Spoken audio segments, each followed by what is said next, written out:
राधे राधे। कैसे हैं आप सब। आज हम षटतिला एकादशी की व्रत कथा का श्रवण करेंगे।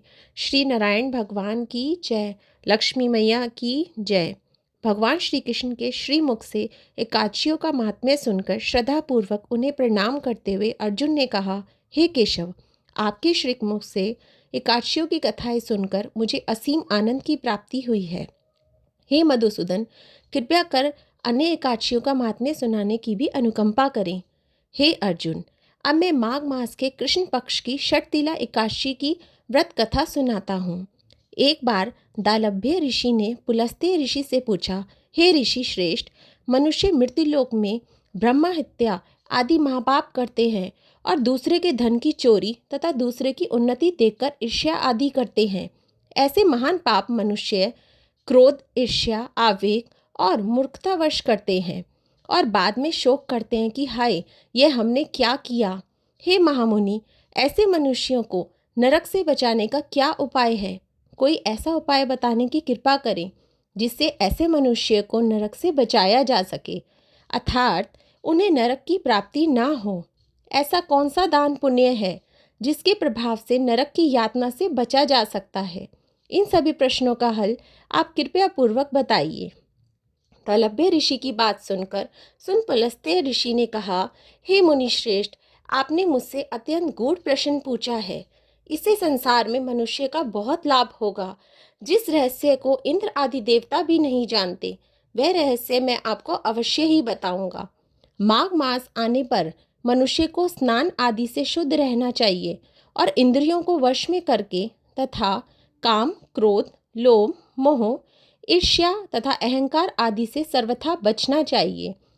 पुष्य नक्षत्र में गोबर, कपास, तिल मिलाकर उपले बनाने चाहिए।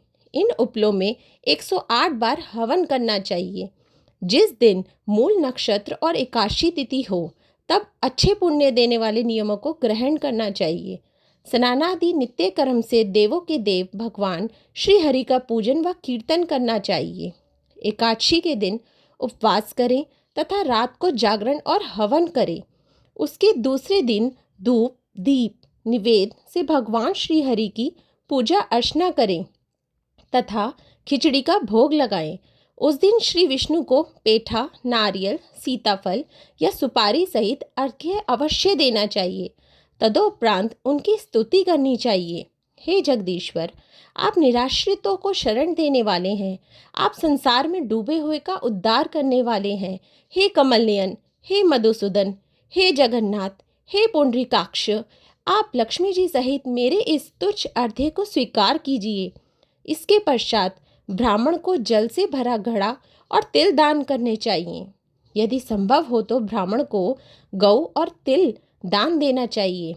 इस प्रकार मनुष्य जितने तिलों का दान करता है, वह उतने ही सहस्त्र वर्ष स्वर्ग में वास करता है। एक, तिल स्नान। दूसरा, तिल की उपटन। तीसरा, तिलोदक। चौथा, तिल का हवन। पांचवा, तिल का भोजन। छठा, तिल का दान। इस प्रकार 6 रूपों में तिलों का प्रयोग षटतिला कहलाती है। इससे अनेक प्रकार के पाप नष्ट हो जाते हैं। इतना कह के पुलस्त्य ऋषि ने कहा, अब मैं एकादशी की कथा सुनाता हूँ। एक बार नारद मुनि ने भगवान श्री हरि से षटतिला एकादशी का महात्म्य पूछा। वह बोले, हे प्रभु, आप मेरा प्रणाम स्वीकार करें। षटतिला एकादशी के उपवास का क्या पुण्य है, उसकी क्या कथा है, कृपया करके मुझसे कहिए। नारद की प्रार्थना सुन भगवान श्री हरि ने कहा, हे नारद, मैं तुम्हें प्रत्यक्ष देखा सत्य वृत्तांत सुनाता हूँ। ध्यान पूर्वक श्रवण करो। बहुत पहले मृत्यु लोक में एक ब्राह्मणी रहती थी। वह सदा व्रत उपवास किया करती थी। एक बार वह 1 मास तक उपवास करती रही। इससे उसका शरीर बहुत कमजोर हो गया। वह अत्यंत बुद्धिमान थी। फिर उसने कभी भी देवताओं तथा ब्राह्मणों के निमित्त अनादि का दान नहीं किया। मैंने चिंतन किया कि इस ब्राह्मणी ने उपवास आदि से अपना शरीर तो पवित्र कर लिया तथा इसको बैकुंठ लोक भी प्राप्त हो जाएगा, किंतु इसने कभी अन्न दान नहीं किया है। अन्न के बिना जीव की तृप्ति होना कठिन है।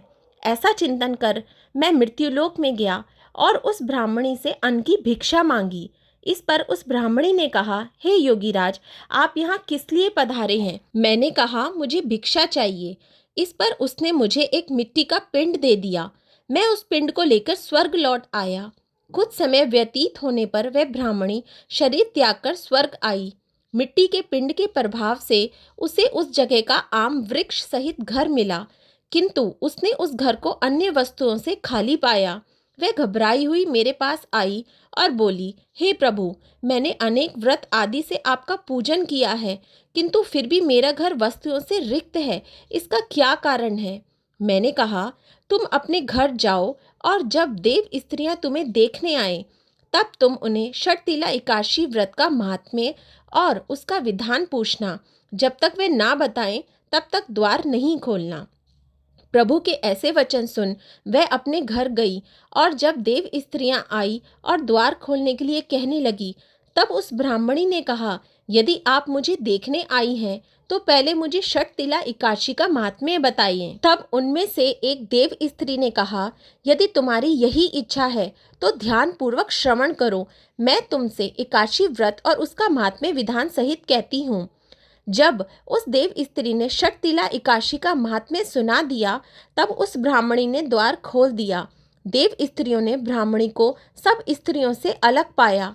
उस ब्राह्मणी ने भी देव स्त्रियों को कहे अनुसार षटतिला एकादशी का उपवास किया और उसके प्रभाव से उसका घर धन धान्य से भर गया। अतः हे पार्थ, मनुष्य को अज्ञान को त्याग कर षटतिला एकादशी का उपवास करना चाहिए।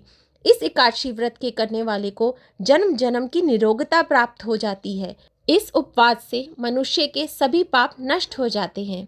कथा का सार है कि इस उपवास को करने से जहाँ हमें शारीरिक पवित्रता और निरोगता प्राप्त होती है, वहीं अन्न, तिल आदि दान करने से धन धान्य में बढ़ोतरी होती है। इससे यह भी सिद्ध होता है कि मनुष्य जो और जैसा दान करता है, शरीर त्यागने के बाद उसे फल भी वैसा ही प्राप्त होता है। अतः धार्मिक कृत्यों के साथ साथ हमें दान आदि अवश्य करना चाहिए। शास्त्रों में वर्णित है कि बिना दान किए कोई भी धार्मिक कार्य संपन्न नहीं होता। षटतिला एकादशी की व्रत कथा समाप्त हुई। नारायण भगवान की जय। लक्ष्मी मैया की जय। राधे राधे।